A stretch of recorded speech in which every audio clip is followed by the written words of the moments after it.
2023-এ ভারতে অনুষ্ঠিত বিশ্বকাপ থেকেই রান খরায় ভুগছেন লিটন কুমার দাস। হোক সেটি ওডিআই, টেস্ট কিংবা টি-20, সকল সংস্করণে ব্যাট হাতে বারবার ব্যর্থ এলকেডি। প্রতি ম্যাচেই দ্রুত সাজ করে ফিরে যাওয়ায় চাপ পড়ছে অন্য টপ অর্ডার ব্যাটসম্যানদের উপর। পারফরমেন্স বিবেচনায় নিজের নামের উপর সুবিচার করতে না পারলেও কোন শক্তির প্রভাবে বারবার দলে টিকে যায় এলকেডি।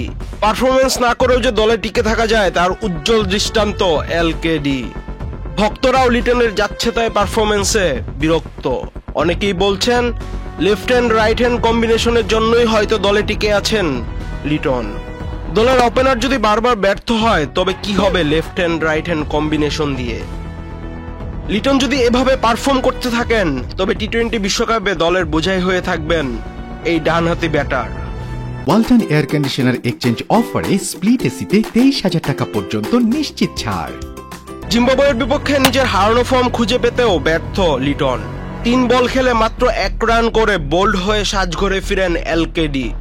জিম্বাবুয়ে সিরিজে বাকি আরো 4টি টি-20। অন্য দলগুলো বিশ্বকাপের স্কোয়াড ঘোষণা করলেও বাংলাদেশ দল ঘোষণা করবে বাংলাদেশ বনাম জিম্বাবুয়ে টি-20 সিরিজের শেষে। টি-20 বিশ্বকাপ শুরু হতে বাকি মাসখানেকেরও কম। লিটন যদি পারফর্ম না করতে পারে নির্বাচকদের ওপেনিংয়ে বিকল্প খুঁজে বের করতে হবে। তবে বারবার একই প্রশ্ন উঠে আসে, বিশ্বকাপ কি দল নিয়ে পরীক্ষা নিরীক্ষার জায়গা?